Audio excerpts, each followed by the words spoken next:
Okay, so let's finish this. This will be the second lecture on cell structure. And at this point, we've covered the basics of the microscopes. You can count on one question on the exam that'll cover microscopy, right? What are the most important features of a microscope? That would be magnification and resolution. Resolution being key because it sets the magnifying power of all microscopes. And the two type of microscopes we would like for you to know are the light microscope and the electron microscope. Light microscopes are great because they allow you to look at living things, but they don't magnify too much, right? They only go up to 1,000, and then things get blurry. The electron microscope is superior, and there's two types of those, right? The electron microscope can magnify up to 100,000 times, and the two types of microscopes are scanning for looking at surfaces or transmission for looking into cells. So if you're a entomologist, if you want to look at uh, detailed structures of plant anatomy, or if you're a geologist and you want to look at certain stones and gems in great detail, surface scanning microscopes are great. But for understanding cells, we need the transmission electron microscope. So you'll be seeing those kinds of images in this lecture. Okay, so what you see before you is an example of an animal cell, and you ought to know 3 to 4 reasons why this is an animal cell, not a plant cell. So for one, you can notice the absence of three things. The cell wall, which would have been on the outside over here, and it would have been really thick. And that's meant to protect cell walls or plant cells from rupturing. You also did not notice a chloroplast. The chloroplast would be important for photosynthesis, so no chloroplast. And also, there isn't a central vacuole holding a bunch of water. All right, you will be seeing all of those structures in this lecture, but the fact that they're missing here is evidence that this is an animal cell, not a plant cell. And also, there are lysosomes here, and lysosomes are found in animal cells, not really in plant cells. Okay, so this is in fact a plant cell. You can see a prominent cell wall, you can see green chloroplast, and you can see a bag holding water. That's what makes this a plant cell. And notice the absence of lysosomes. Okay, let's get into it. Let's start going over the parts prominent in both plants and animals, beginning with the flagella. Okay, so we learned that bacteria have a flagella, but it's not quite the same kind of flagella as animal flagella. The flagella on a bacteria works different. It's made out of different chemistry, whereas the flagella found in animals and some plants have flagella. They don't do pollen, they do flagella. And that should let you know that flagella came before pollen or sperm cells were first, before there were ever such a thing as pollen. We'll talk more about that in evolution. Okay, so the flagella is for motility. That's the word that we use to explain how uh, flagellated cells can move through water. Any cell that has a flagella is got for motility. That's swimming through water. And the again, the flagella on animals and plants looks different. First of all, a cross section right here reveals that it's mostly made up of tubes, long protein tubes. Those tubes are called microtubules, and that should make sense. They're microscopic tubes, and they appear in pairs. There are 9 pairs on the outside, and then there are 2 individual ones in the middle. We call that a 9+2 arrangement. You can see the 9+2 here. All right, so also notice that the cell membrane wraps around the flagella. So the flagella on sperm cells is actually inside the cell. On bacteria, it's outside. That's another big difference. Okay, and if you wanted to see them move, um, I showed it to you in lecture, um, but here they can also move. Let's see. Let's just play it. All right, and you can see that we severed one sperm cell there uh, at the flagella, and you can see that it was still moving, right? Okay, so here's the tube arrangement and how they move around each other by basically walking along each other.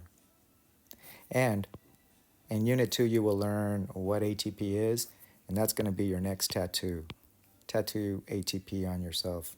ATP is the energy of life. You know what I mean? Okay. Um, Now we talk about cilia. And what I mentioned in class is that the cilia is really no different from a flagella. They're exactly the same structure. The difference is that um, the cilia is much shorter than a flagella and more abundant. So whereas a sperm cell has one flagella, other cells have bunches of cilia. So cilia are numerous, whereas flagella is usually singular. Both of them are used to move through fluids. They propel themselves through. But cilia don't do that wave-like motion. They're mostly like oars on a boat. All right, but both of them are for movement. And here you see um, a ciliated cell up here that's moving through liquid using its cilia, and it's a very, very purposeful and highly coordinated movement, whereas sperm cells just bolt, they take off. Cilia are used for a variety of things, not just for movement. They can also be used for feeding, like you're seeing here in Stentor. Stentor is a single-celled creature. This is Paramecium over here. And both of them are using cilia, but they're using them for different reasons. One is for movement, and the other one is for feeding. Stentor uses its cilia, and it creates whirlpools so that food objects will enter that whirlpool, and they'll be now inside the stomach of Stentor. So Stentor is using cilia for feeding. We also use cilia to sweep up um, the mucus that has all kinds of air contaminants attached to it. So we talked about the ciliary escalator. Um, Deep in our bronchioles, before you get into the actual bags of the lungs, we have a layer of cells that produces mucus. And that mucus is intended to trap anything that's floating in the air that we breathe before it gets into our lungs, right? Otherwise, that can cause infections, and that would be bad. So, that mucus over time gets completely coated with floating debris in the air that we breathe, right? Dust and so on. So we also have a layer of cells, and they sweep up all of that mucus so that it gets to your throat, and then you eventually cough it out, right? So if you ever had like some sort of abrupt phlegm production and you're not sick and you don't really have an allergy, that was probably because you were in an environment with a lot of dust and debris, and the mucus got clogged up or got completely covered with that debris, and your cilia swept it up so that you could cough it out.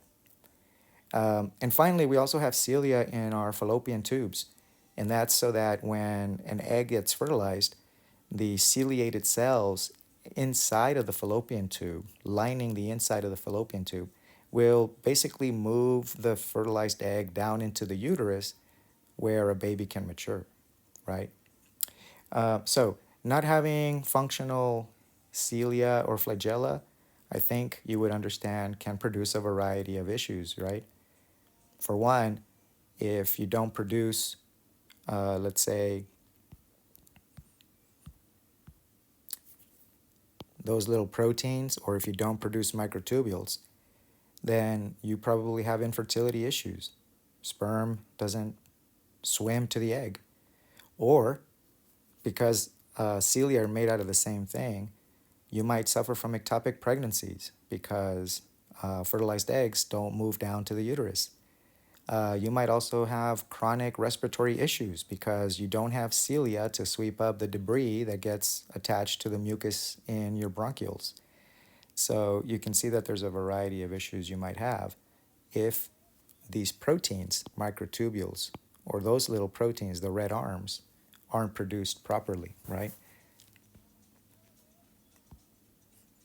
Okay, so we've covered cilia, we've covered flagella. Here's an image of cilia on a cell, and you can see that this image was taken with a scanning electron microscope magnified 5,000 times.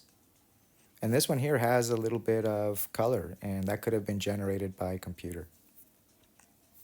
Okay, so aside from, let's say that's the cell membrane, aside from those prominent features outside of a cell, right, cilia and flagella, we can now move inside the cell membrane to our very first structure, and that's going to be the nucleus. So the nucleus is very important because that's what makes us eukaryotes, right? Anything with a nucleus is said to be a eukaryotic cell, and that happens to be everything with the exception of bacteria.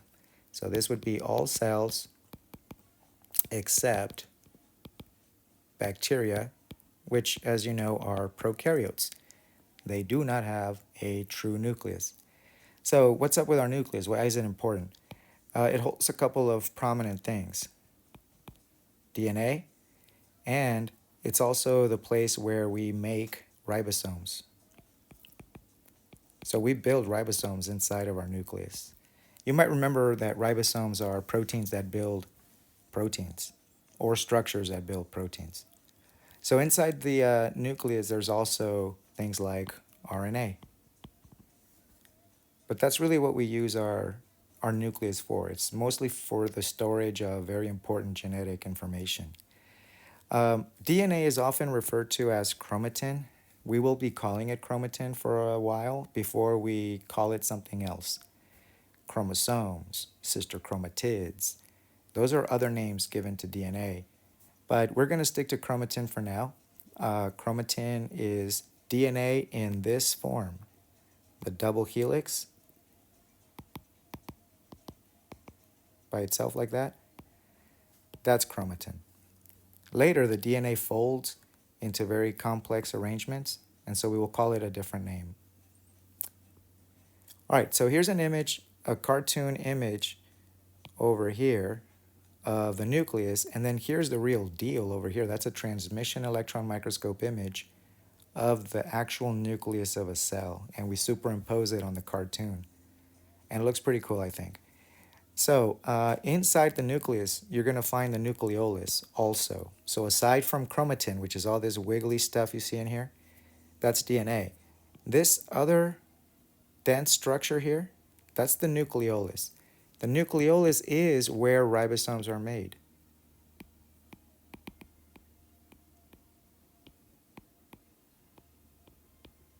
All right, so that's it for the nucleus. It's a place to store our DNA in the form called chromatin, and it's also going to have a nucleolus, which is the place where we make ribosomes. All right, so we got chromatin, we got nucleolus. We know what the nucleus and the nucleolus are doing. If things want to go in and out of the nucleus, they're going to have to go in through a nuclear pore. All right. What I want to do next is I want to show you something really interesting about the nucleus itself. Notice that the nucleus is made up of two membranes. Here's one, and then it folds around. Here's the other one. But now watch what happens. See how it becomes part of the next structure we're going to be talking about? Right? Okay. So it looks like the nucleus is actually physically the same, made up of the physically the same membrane as the next structure called the endoplasmic reticulum. Let's look at that one. The endoplasmic reticulum, ER for short, and I'm just going to keep calling it ER because it's just too long to keep saying endoplasmic reticulum. The endoplasmic reticulum can be rough or smooth. Let's talk about the rough one and why it's rough. So I'll draw my nucleus here, That's the inside membrane. And then all of a sudden, it starts doing all this stuff with the next membrane, right? There's all kinds of membrane in here and some other membrane back there. It's doing this. You might recognize that as evidence of high surface area to volume ratios. And it's going to be studded. What makes it rough is the fact that it's loaded with what are called ribosomes. Remember what ribosomes do? They build protein. So that's the rough ER. And attached to it are ribosomes. That's all these little dots. And if ribosomes build protein, guess where most of our protein in our cells are made? That's right, it's in the rough ER. So that's what you need to know. The rough ER is important because it builds proteins. Now there's two types of proteins I want you to know about. We're going to build protein that is meant to leave the cell.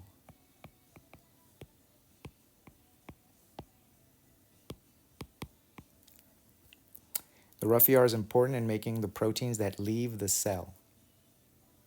These ribosomes, in fact, the ones that are attached to the rough ER, they're called bound ribosomes.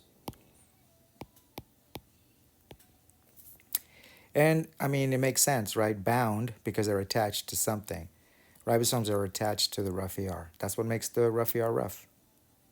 And that's where we build protein that's going to leave the cell. Now, the rough ER also makes more membrane for itself, and a little bit later in the lecture, we'll recapture why that's the case. You'll understand why it has to make more membrane for itself. Okay, here's an image again highlighting the rough ER. You can see the nucleus in the background, but extending from the nucleus is the rough ER. And a whole bunch of protein. You can see that the rough ER is back here also. We have a lot of rough ER for building protein. Here's the bound ribosome, right? And here's that ribosome building what it's supposed to be building, a chain of amino acids that'll eventually become protein. And not surprisingly, it's using RNA instructions to build that protein. All right, do you see in the bottom left, free ribosomes? Why are they called free? It's because they're not bound. Free ribosomes also build protein, but those proteins stay in the cell. So let's make a note of that. Free ribosomes make protein to stay in the cell. All right, there you have it. Ribosomes build protein. There are two types of ribosomes. Ribosomes stuck to the rough ER, they're going to make protein that leaves the cell. Ribosomes that are not stuck anywhere, they're floating around the cell liquid, those are going to make protein that stays in the cell. Okay, here's another image of that nucleus in gray up above. The membrane is gray, and you can see that it's continuous with the rough ER. Down below, you can see an insert, right? I think I have another image here. You can see the bound ribosome dropping the polypeptide into the rough ER sacs. And you can see that it starts to fold itself. So now it's a protein. And because there are sugars attached to it, it's called a glycoprotein. We're just practicing vocabulary here. Glyco, I think you should have recognized as that sounds kind of sugary. Glycoprotein, okay. This must be a combination of some sort of carbohydrate and protein. And sure enough, that's what it is. But you also notice the polypeptide is now called a protein, so it's acquiring function because it's folded up. And you might remember that it's folded up and held together by hydrogen bonds, right? Okay, we are connecting previous lectures to this lecture. We are building our understanding of cells, so you want to be able to connect ideas together. Okay, so notice that the bound ribosome has just made a protein, and that protein is destined to leave the cell. But first, it has to leave the rough ER. And it's going to leave the rough ER packaged inside of a transport vesicle. So let's talk about what that is. A transport vesicle is a tiny bag. That's what vesicle means. It's literally a tiny bag. And what kind of tiny bag is it? It's the transporting type. And what is it transporting? Proteins that are going to be leaving the cell. That's it. When a ribosome that's attached to the rough ER makes protein, that protein is going to leave the rough ER inside of a transport vesicle. Okay, so we'll come back to that. That's an incomplete story. Right now, all we know is that protein was made in the rough ER, and that protein is leaving the rough ER. Where it goes next, we'll pick up in a second. Let's now talk about the other type of endoplasmic reticulum. This is now the smooth ER. And the smooth ER is not invested in making tons of protein like the rough ER. In fact, it's smooth because it doesn't have ribosomes. So it's not the place where we make protein. Instead, it's the place where we make lipids, oils, phospholipids, steroids. That's what the smooth ER is for. Not for protein, but for lipids, all kinds of lipids. Also, aside from making lipids, it also creates enzymes. Enzymes are a type of protein, but that doesn't mean you're invested in making protein. You're just making that one type of protein. This kind of protein is important because it serves to break down drugs, alcohols, toxins, poisons. The smooth ER is where we detoxify. And finally, the smooth ER can also store calcium ions. For those of you going on to anatomy and physiology, you need to know that the smooth ER is important in muscle contractions.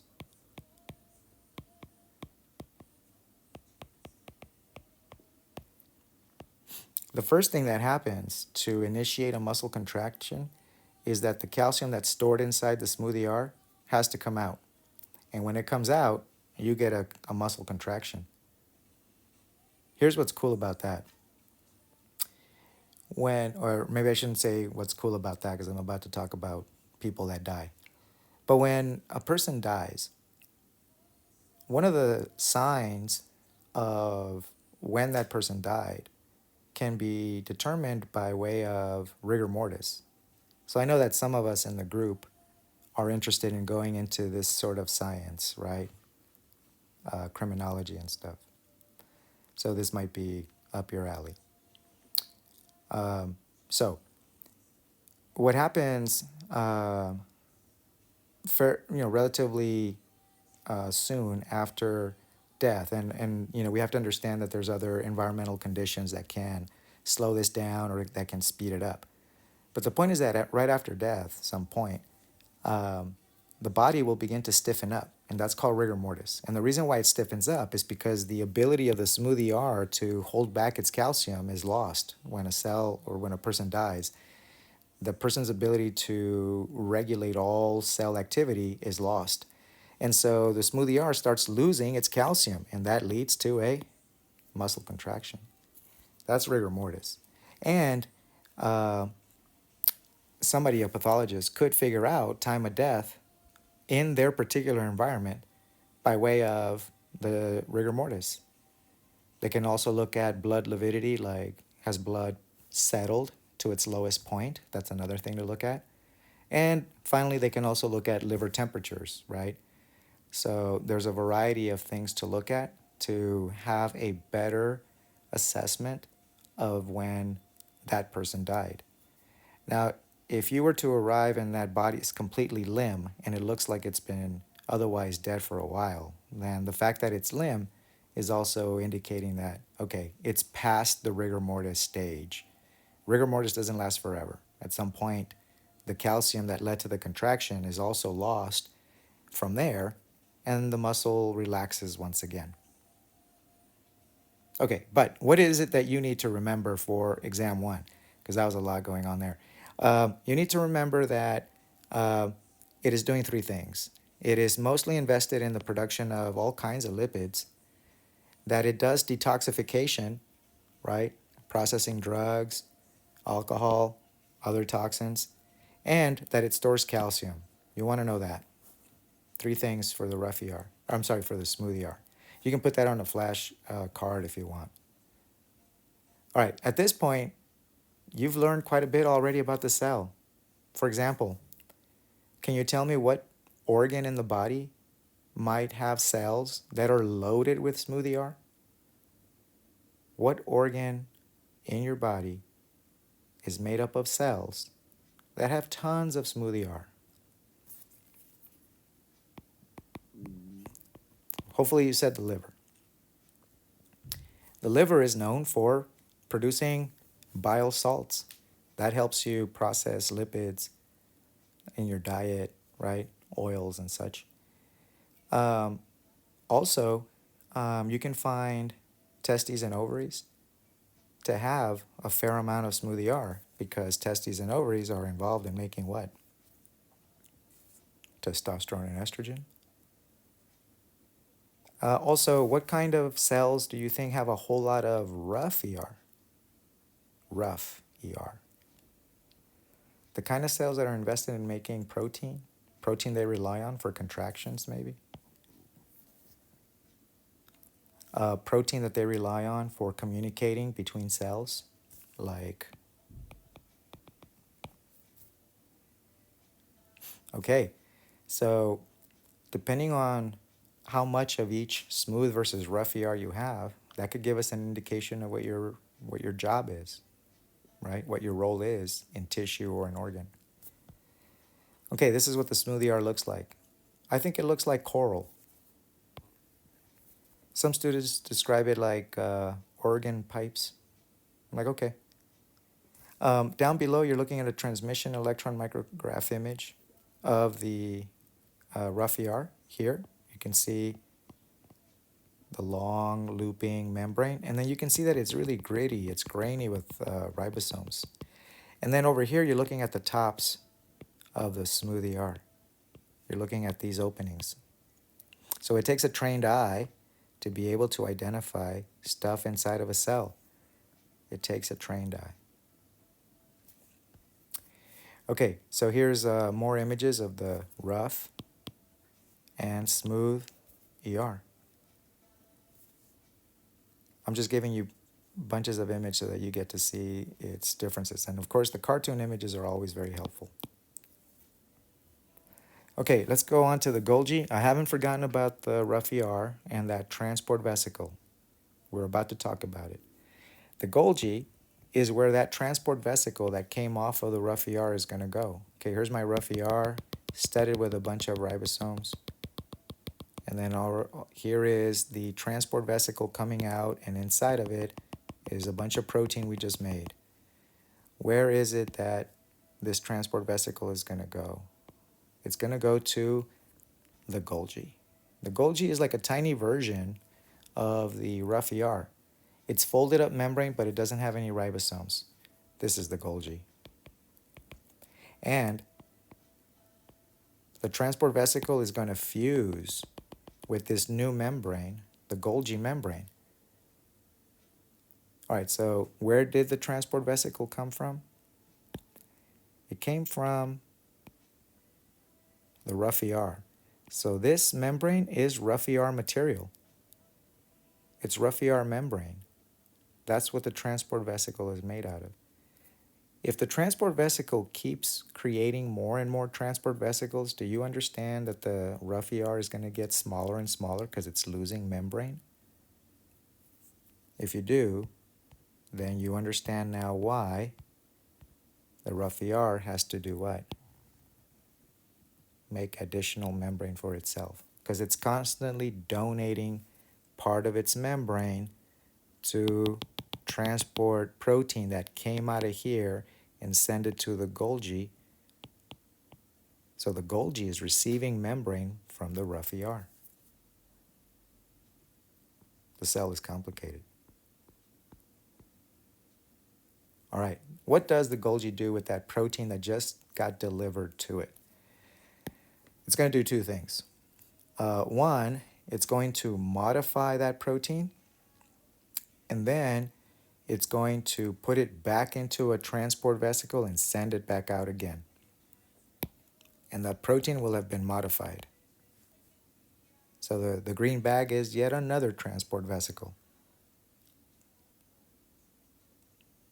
Right, so in summary, what can we say is happening in the Golgi? All right, proteins are modified. That happens in the Golgi. And then proteins are sent out again. They are repackaged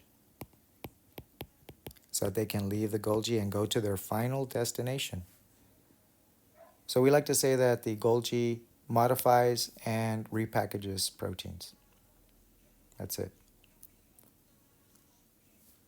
All right, so we've completed the story with that protein that was made in the rough ER by bound ribosomes.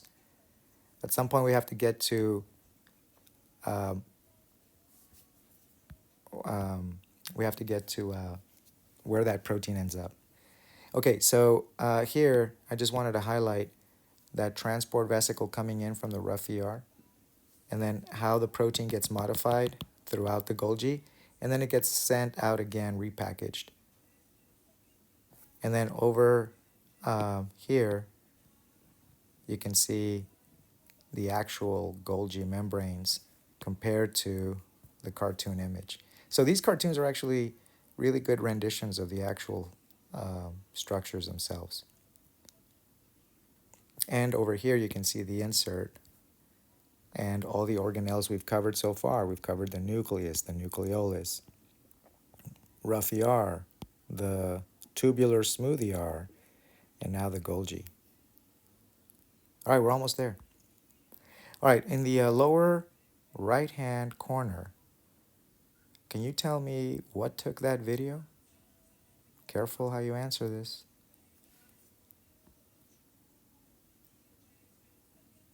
What took that video? Notice it's very dark, light, no real color, but things are moving. That's important to note. Things are moving. If you said that's the light microscope, you would be right. If you said electron microscope, I know why you said electron microscope. It looked like it was an electron microscope image. Here's one. It's all like black and white and gray. However, you were seeing things moving. The only way that can happen if things are alive. That was a light microscope that did that. And notice that everything was just a blurry mess, right? It's not like you could see everything in great detail like you can see it here. Okay, so we're done with the Golgi. Let's go on to another organelle. This is one of my favorite organelles. This is the lysosome. Found strictly in animal cells, right? Somewhere you will find on the internet that there's this rare thing that it's found in animal cells. The lysosome is basically the stomach of a cell. It's just like your stomach. It does exactly what your stomach does. Same exact thing. It's just a microscopic version of your stomach. Just like the smooth ER is like a microscopic version of your liver. The lysosome is involved in digestion. The lysosome, inside of the lysosome, it's acidic, just like your stomach. Just like your stomach, the lysosome has enzymes that break down things, just like your stomach. And the enzymes in the lysosome only work at a low pH, just like your stomach enzymes. It's the same thing. Lysosome, stomach. So, where do the enzymes, the digestive proteins, come from? Well, they came from the Golgi, but originally they came from the rough ER. Here's the rough ER. Here's the Golgi. And we know that the rough ER transported proteins, right, to the Golgi. The Golgi then took those proteins, modified them, and sent them back out in another transport vesicle. And the lysosome, right here, is made up of proteins that came from there.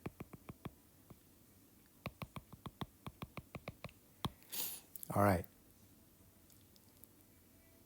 Some of you might have caught this. Some of you are uncomfortable with this. You're like, wait a minute. I thought you said that these proteins were supposed to leave the cell. The answer is absolutely. These proteins are supposed to leave the cell. There's exceptions to everything in bio. This is in physics, this is in chemistry, where everything acts identically every single time. There's exceptions in bio. This is what makes bio hard. The proteins that are in the lysosome, they came from the Golgi by way of transport vesicles. But they're the exception to the rule. The vast majority of proteins leave the cell. So we go with the more general pattern in life. And then occasionally we stop and we address the variations to those patterns because they're interesting, like the lysosome. All right, the lysosome is where you digest food. Your white blood cells have tons of lysosomes because they swallow up bacteria. That's what it means by bacteria is engulfed. That means you eat the bacteria. And then you digest it using your lysosomes. So your white blood cells have to have lysosomes. But they can also help recycle damaged organelles. They also do that. So aside from digesting, they also recycle. Here's an image of that. Let's say that this is a food particle and it gets swallowed up into the cell. Now it's inside something called a food vacuole. All right, let's pause here. We've talked about vesicles, tiny bags. What's a vacuole? That's a massive bag. Vesicle, tiny bag. Vacuole, massive bag.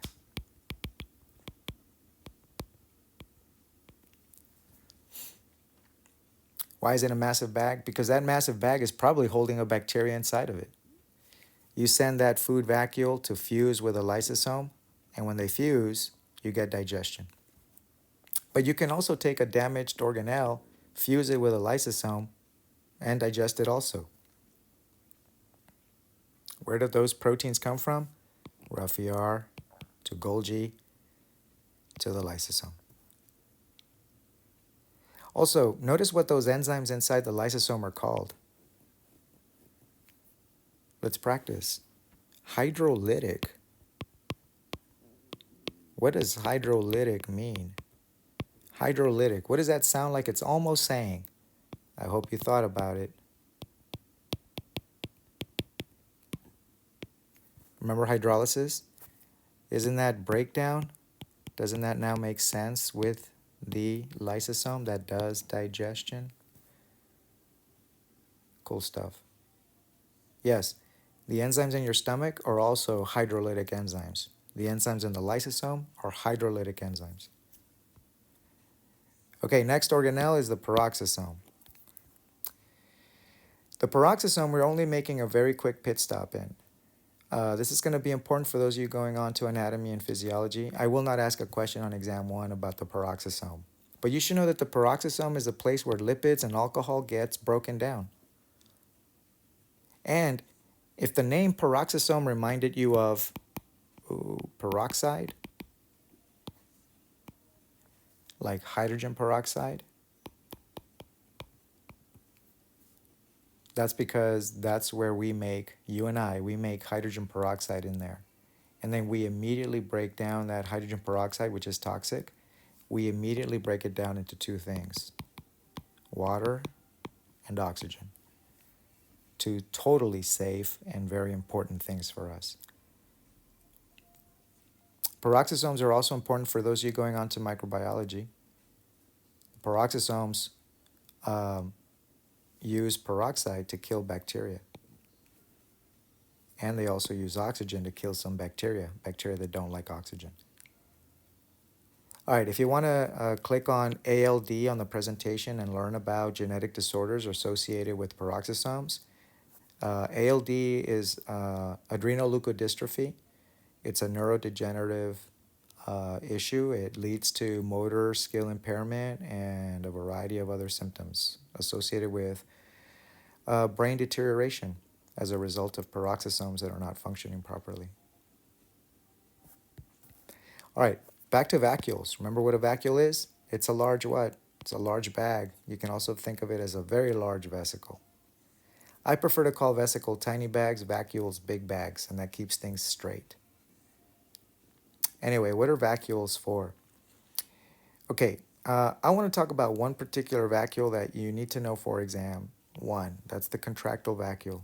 I'm sorry, whoops. No, not the contractile vacuole. It's going to be the central vacuole. And let's break that up. Let's call it central vacuole. That's that big vacuole that holds water for plants. That's the one I want you to know about. In plants, the central vacuole holds water mostly. Interestingly, it also does some digestive function, just like who? The lysosome. So they don't have a lysosome, they do some digestion in the central vacuole. They can also hold pigments in there, and they can also store poisons in there. Plants are interesting. They use their central vacuole the same way you and I use our garage. The garage is meant to hold a car. Does your garage have a bunch of other stuff in there other than the car? Same thing as plants. Plants are supposed to hold water there, just like we're supposed to hold a car in our garage. But then the plant starts doing a bunch of other junk in there, just like you and I do. Okay, I want to show you that contractile vacuole here, okay? I want you to focus on paramecium. You can see paramecium has all this little hair-like stuff outside. That's cilia, you might remember. But look inside and watch what happens. Whoop, are you going to play this video for me or what? Oh, I guess I didn't activate the video. Anyway, what happens is that there is a vacuole here, a bag, that squeezes out water. So when this guy brings in too much water, it runs the risk of swelling up and bursting open, and everything leaks out and it dies. To avoid that, paramecium has what's called a contractile vacuole. This guy right here, contractile vacuole. And it uses that vacuole to squeeze out excess water. This is the most primitive, simple kidney you'll find. So if you click this link over here, it'll take you to images or videos of a vacuole, or you can just YouTube it. And you'll find paramecium vacuoles, and you can see really good images of the vacuole squeezing as it takes in water and it ejects excess water out, because these guys don't have a cell wall to protect them like plants do. So instead they have like this very, very simplified kidney-like structure that squeezes out excess water. Okay, here's a central vacuole that's storing water for a plant cell. And when the central vacuole is full to capacity, it occupies 90% of the space inside of a plant. You need to know that the central vacuole holds water, that it can hold pigments, that it can hold poisons, that it can do digestion. Central vacuole is kind of crazy that way. Also, if you noticed, do you see the chloroplasts swimming here? They're swimming around the central vacuole. It's massive, and it's pushing all the organelles like the chloroplast to the edge. And of course, this is a transmission electron micrograph image. All right, central vacuole. Let's pause here and talk about something called the endomembrane system. One exam question.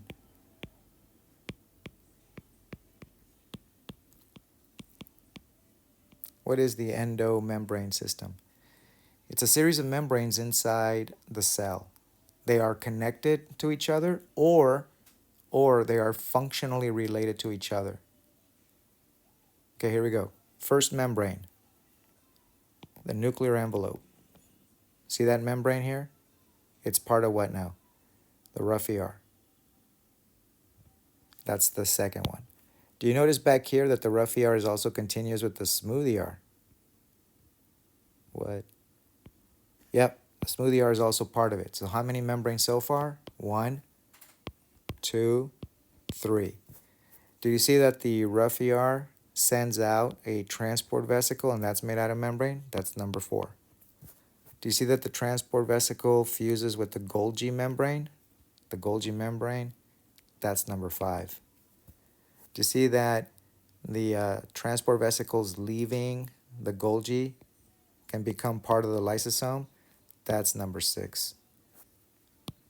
And do you see that finally the transport vesicle can also fuse with the cell membrane? That's number 7. How many membranes are part of the endomembrane system? 7. You want to know all of them. One exam question. All right, on to the chloroplast.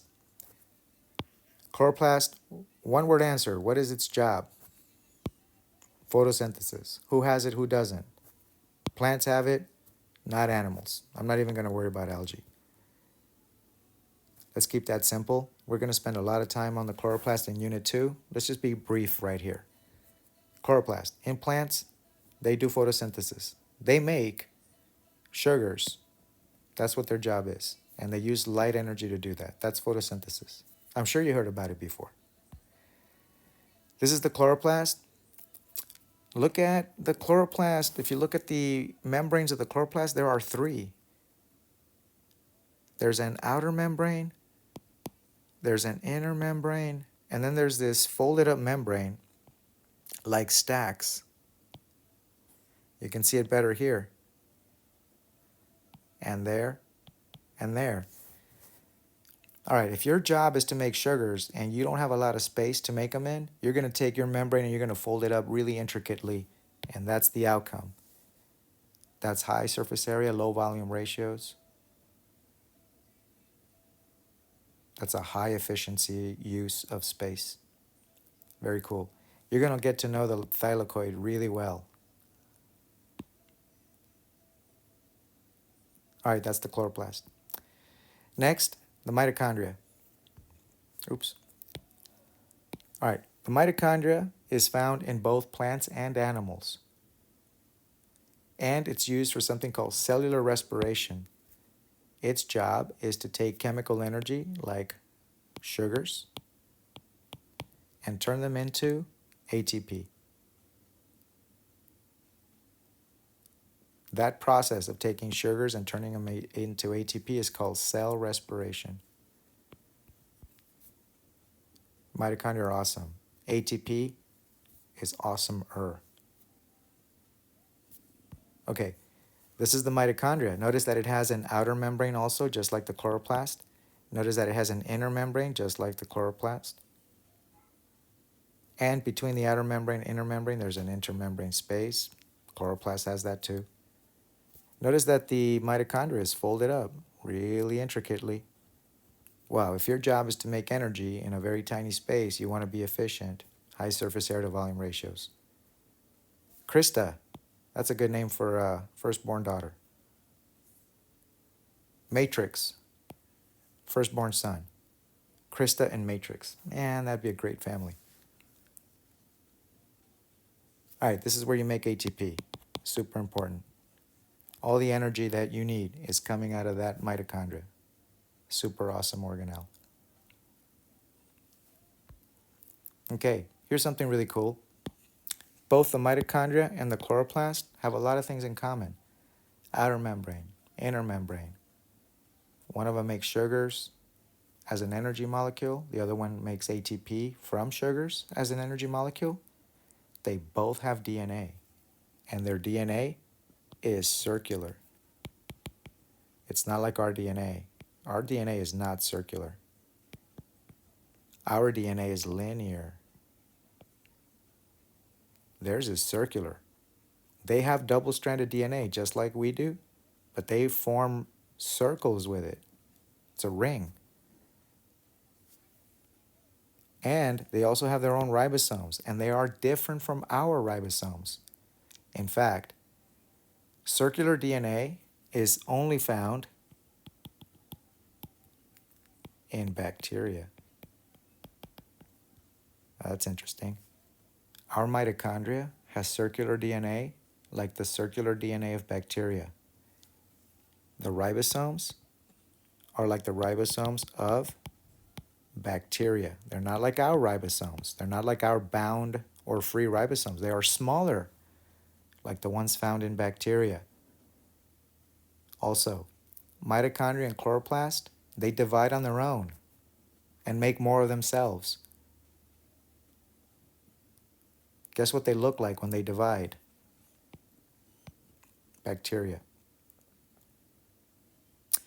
So, based on those observations, I think we have one conclusion to draw. And that conclusion is that it looks like mitochondria and chloroplasts were once individual, separate what? Bacteria. And we have a theory, a growing body of knowledge, a theory that speaks to that. So a theory is a growing body of knowledge. This is the second theory you've heard about. Actually, the third. You heard of atomic theory, you heard of cell theory, and now you're hearing about the endosymbiont theory. Theories are growing bodies of knowledge. And they state that the mitochondria and the chloroplast were once prokaryotes, bacteria, and they got swallowed up by a bigger cell. Here's what we think happened. There was a big cell, and it swallowed up a very tiny prokaryote that went on to become our mitochondria. This explains why it's found in both plants and animals. All right, check this out. So everything was an animal, there was no such thing as a plant. And then one day, there was this little photosynthetic bacteria, and it got swallowed up by this guy that had swallowed up a mitochondria before. This is the animal cell. The animal cell swallowed up a photosynthetic bacteria, and it created the first plant-like cell. The first photosynthetic eukaryote came after an animal-like cell swallowed up a bacteria that went on to become our chloroplast. So what came first, plants or animals? Animals. Natural history shows this. The fossil record shows this. And we can see it even among us living things today. Everything has a mitochondria, but only plants have chloroplasts. Chloroplasts came after the fact. So there were animals before there were ever any plants. That's a big deal. So what were animals eating if there were no plants?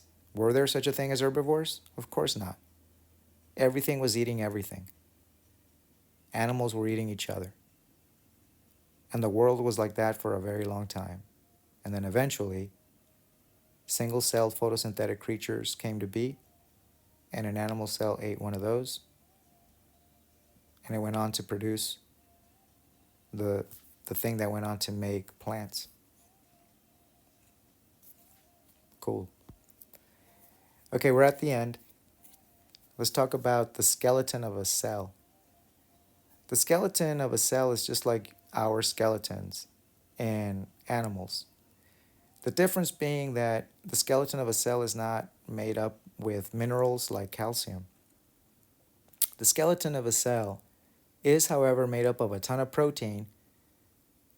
And of course, our skeleton has protein. You might remember that from the protein lectures. It gives our bones flexibility. The skeleton of a cell, however, is all protein, nothing else. And it's made up of 3 proteins: microfilaments, intermediate filaments, and microtubules. The microfilaments are involved in the same thing that intermediate and microtubules are. So let's just knock that out. Shape. They all do shape. So I'm not going to ask anything about shape. They all do it. So there's nothing there for us. The skeleton of a cell, like your skeleton, gives us shape and form. I want to talk about what each of these do independently of the others. Microfilaments are important in motility. Muscle cells, amoebas. Google an amoeba and how it moves. And you're looking at motility within a cell. Like the cell is changing its shapes. That's microfilaments doing that. And then there's intermediate filaments, and those are involved in anchoring organelles. That's sort of like the connective tissue around our organs that holds them in place so that if you ever do a handstand, your organs don't come slamming into your throat. They stay put. Intermediate filaments do the same for organelles. They hold the nucleus, the rough ER, the Golgi. They hold them in a very specific position in the cell and they don't get to move around. And finally, the microtubules. The microtubules serve as tracks for motor proteins, it says here. But here's really what's happening. I'm going to go back in time.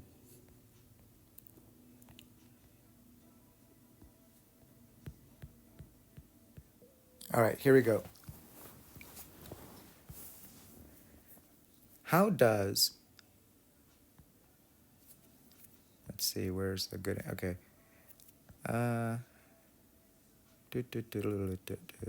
Okay, here.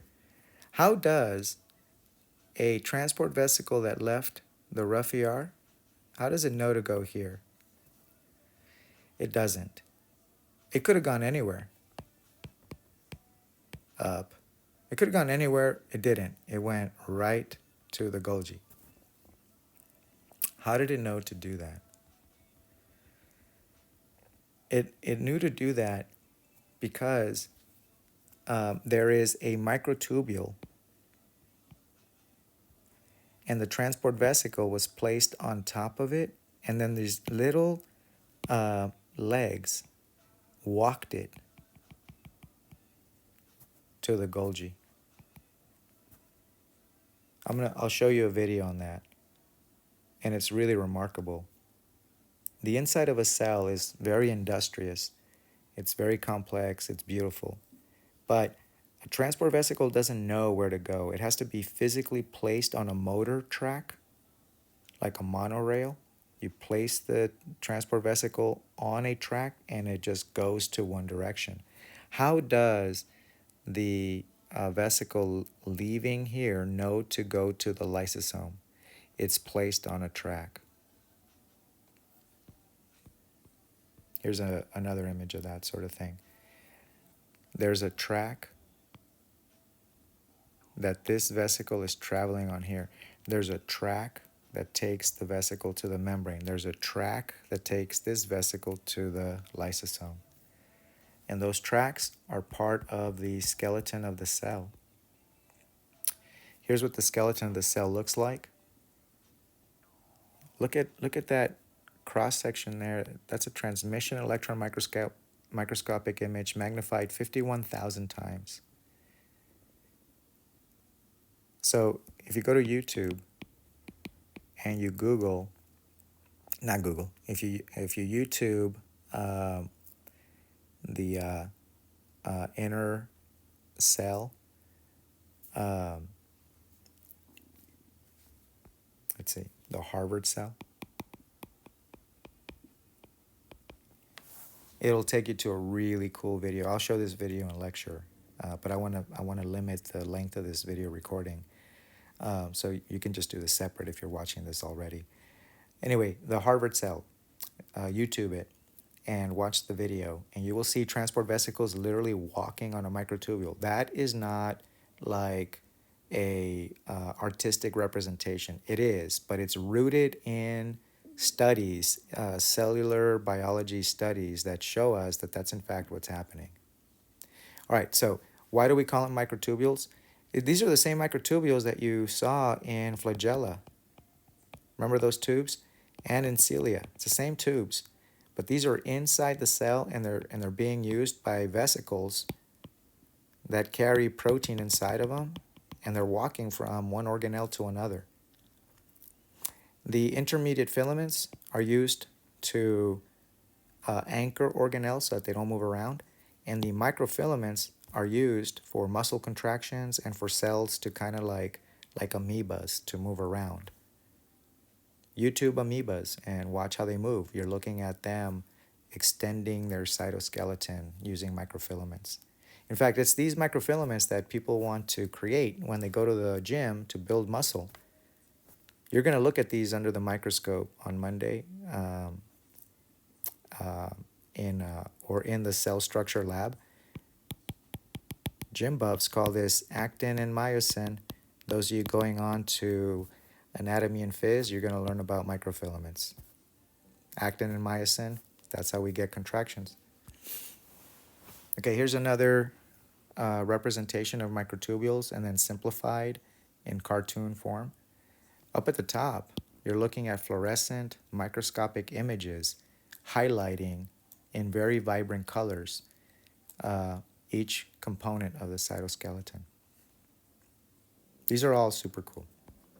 Okay, and finally, let's talk about the connection between cells. This is a connection between plant cells. It's called a plasmodesmata.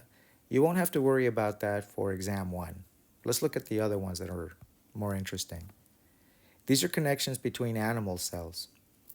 And animal cells can have 1, 2, 3 different types of connections. Let's talk about the tight junction. Why is it called a tight junction? Okay, it's, as the name implies, it's a very tight connection between cells. So tight that anything on this side gets bounced away, cannot go through. Like the cells want to control what goes from here to here. The cell wants to determine what can get through. It doesn't want substances to go in between cells unregulated to the other side. So, cells that want to prevent that create what are called tight junctions. What kind of cells would need tight junctions? Okay, I want you to now think about your bladder and what your bladder holds. It's holding urine. Do you want your bladder to be leaky? No. The cells that make up your bladder are attached to each other using, guess what? Tight junctions to prevent urine from leaving the bag by squeezing in between cells. That does not happen because of tight junctions. Those of you going on to anatomy, you'll learn about the blood-brain barrier. That's tight junctions also. All right, number 2, anchoring junction. Okay, all cells are attached to each other by way of anchoring junction, all of them. The reason why you can reach into a cat cadaver and pull out an organ is because the cat's organs, our organs, are made up of cells that are held together by anchoring junctions. All right, I want you to think about a very heavy mirror that you want to hang on your wall. It's heavy. You don't just nail or screw something into the drywall and then hang something heavy from the drywall. The drywall is going to rip right out and your mirror is going to fall, shatter. It's too heavy. Anyone who attaches something heavy to a wall knows that you need to attach it to the frame, the skeleton of the house. So, notice that in this image, this is the anchoring junction and it's attached physically to its cytoskeleton and it's attached to the cytoskeleton of the neighboring cell. If they weren't attached to each other's cytoskeletons, if you pulled that cell this way, it would rip the membranes apart, like ripping the drywall off your wall. Why doesn't that happen here? It's because the cells are attached to each other by their cytoskeleton. So pulling this guy this way brings this guy with because the entire cytoskeleton in here is attached to the entire cytoskeleton there. That's an anchoring junction, and that's why tissue stays together. That's why an organ stays together. If you pick up an organ, it doesn't dissolve in your hands. Anchoring junctions. And finally, there's communicating junctions. These right here. Communicating junctions are just tubes that allow substances to go from one cell into the other and back. A communicating junction. What kind of substances am I talking about? It could be anything. Water, nutrients, hormones. Check this out. If a virus were to infect this cell right here, this cell would create a hormone, send it across, and let this cell know, hey, there's a virus out here. And then this cell here would start making antiviral proteins, preventing the virus from spreading. This happens whenever we have an infection. Our cells, like our respiratory cells, they communicate with each other and they alert one another that, hey, there's a virus out here. You need to start protecting yourself. All right. One thing here. Do you see that extracellular matrix? I'll show a video on this in lecture. But that's the only protection animal cells have. As opposed to plant cells, they have, of course, what? Cell walls, that really thick structure right here on the outside. That's a cell wall. That's their protection against overstretching and bursting open. It's also protection from impacts. Our protection from impacts is this extracellular matrix. I'm not going to talk about it, or I'm not going to ask you questions about it on exam 1, but I want to remember to bring it up in lecture. Okay, I think we covered all the cell parts. We're done with our lecture series for exam 1. All right, let me know if you need help.